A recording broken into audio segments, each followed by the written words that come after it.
Hi hello అందరికీ అంతా బాగున్నారు కదా? నేను మీ శ్రీశాంతి.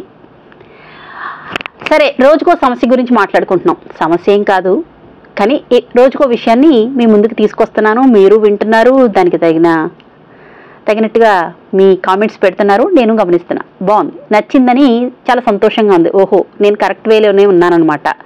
వీళ్ళందరికీ మంచి విషయాన్ని తీసుకొస్తున్నాను వీళ్ళందరి దగ్గరికి అనే ఒక ధీమాతో మీకు ఒక మంచి విషయాన్ని రోజు పరిచయం చేయాలని ఆలోచిస్తూ ఉన్నాను. సరే, ఈరోజు ఒక చిన్న సమస్య గురించి చెప్తాను. చిన్నదంటే చిన్నదా కాదండోయ్, చాలా పెద్ద విషయమే. ఆలోచించి మీరే చెప్పాలి. మామూలుగా మనం అందరం బయటకు వెళ్తున్నాం అనుకోండి, ఉదయం బయలుదేరుతున్నాం అనుకోండి, సాయంత్రం వరకు పిల్లల స్కూలుకి మళ్ళీ వాళ్ళకి వదిలే వరకు మనం ఎక్కడైనా ఏ పనులన్నా సేఫ్గా చేసుకుని వస్తాం.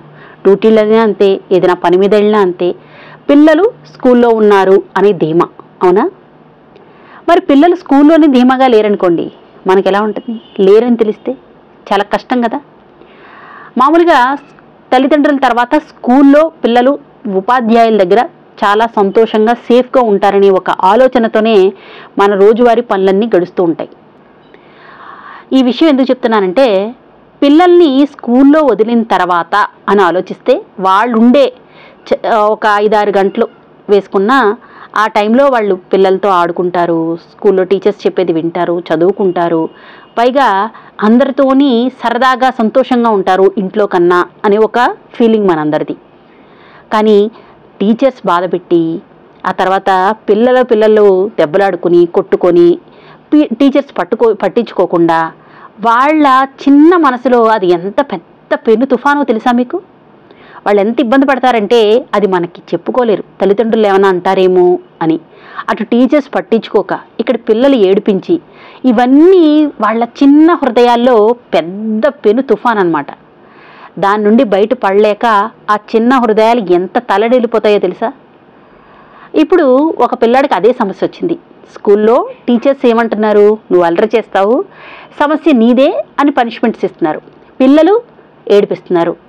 ఇంట్లో తల్లిదండ్రులు ఏం కాదులేరా, ఈ రోజుకి తట్టుకో, పర్లేదులే అని చెప్తున్నారు. ఆ చిన్న మనసుకి ఎంత బాధో చెప్పండి. మనమందరం చాలా సేఫ్ అయిన చాలా సంతోషమైన బాల్యాన్ని గడిపాం. మనకి స్కూల్ అంటే భయం ఎప్పుడూ లేదు, ఒక సరదానే. ఇప్పుడు స్కూల్ అంటే పిల్లలకి ఎంత భయం అంటే ఒక రకంగా ఒక పెద్ద భారాన్ని మోస్తున్న ఫీలింగ్. వాళ్ళ చుట్టూ ఉన్న వాతావరణం అంతా చదువు ఒత్తిడితో నిండి ఉన్నాయి.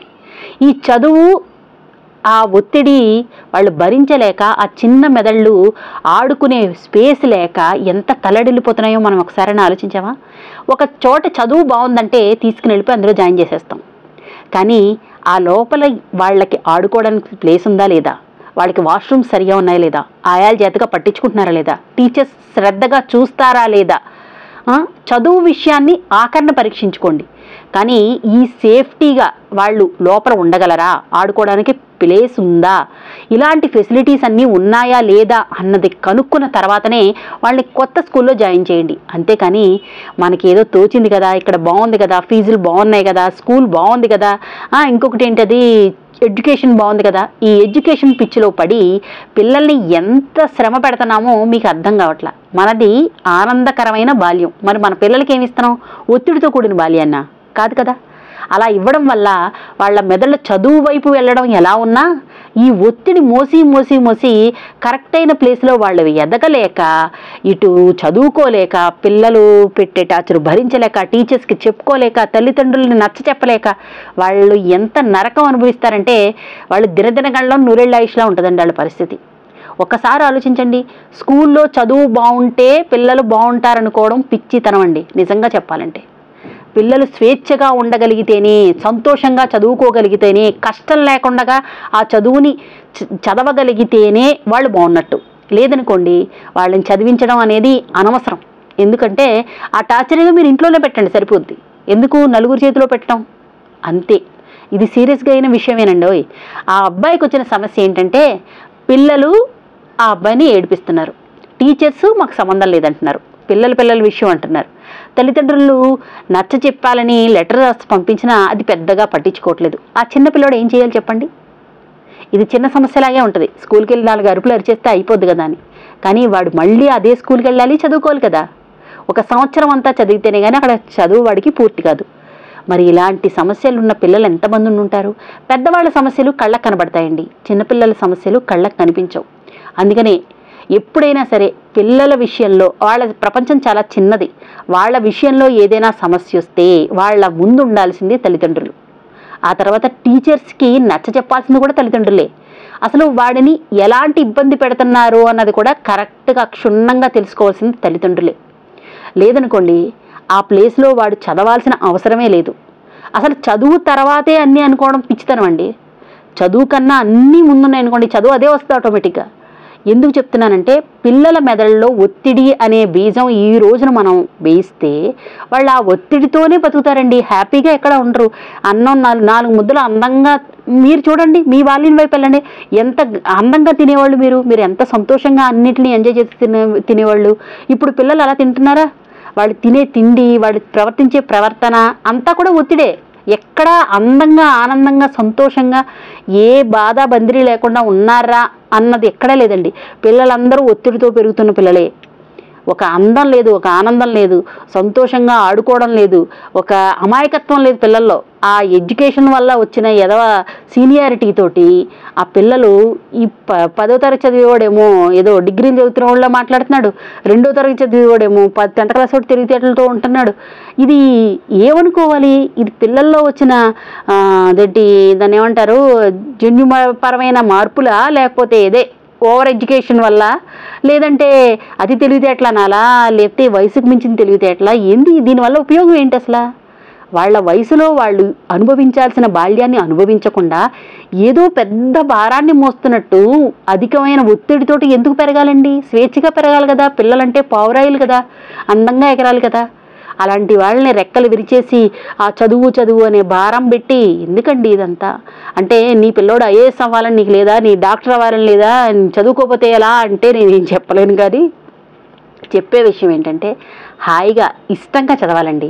కష్టంగా పిల్లల్ని చదివించడం వల్ల వాళ్ళకి ఒత్తిడి తప్ప ఇంకా వేరే ఏం తెలియదు.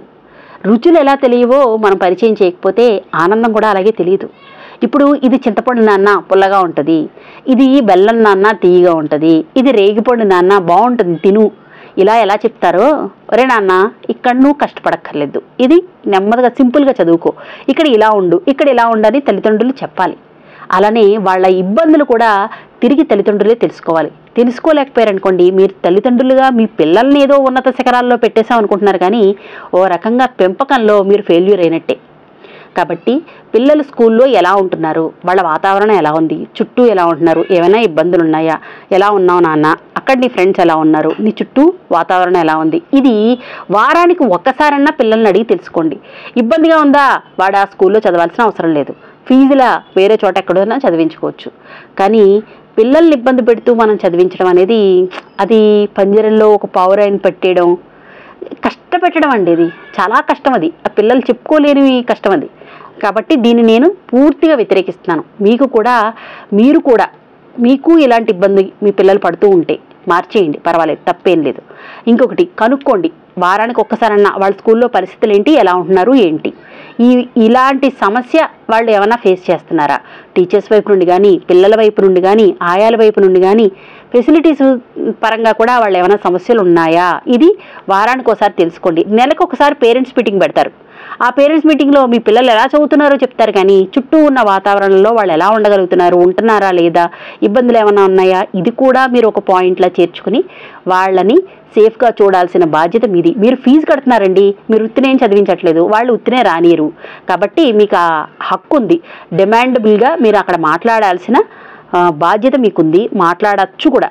కాబట్టి 1-2 సార్లు తరిచి చూసుకోండి, పిల్లల్ని కనుక్కుంటూ ఉండండి, స్కూల్లో వాతావరణం ఎలా ఉంది ఏంటి అన్నది కూడా కనుక్కోండి. ఓకేనా? మీకు ఏమైనా ఇబ్బందికరమైన విషయం నేను చెప్పుంటే ఇప్పుడే వదిలేయండి. ఏదైనా ఉపయోగం ఉంటే కనుక పాటించడానికి ట్రై చేయండి. ఓకేనా? నమస్తే.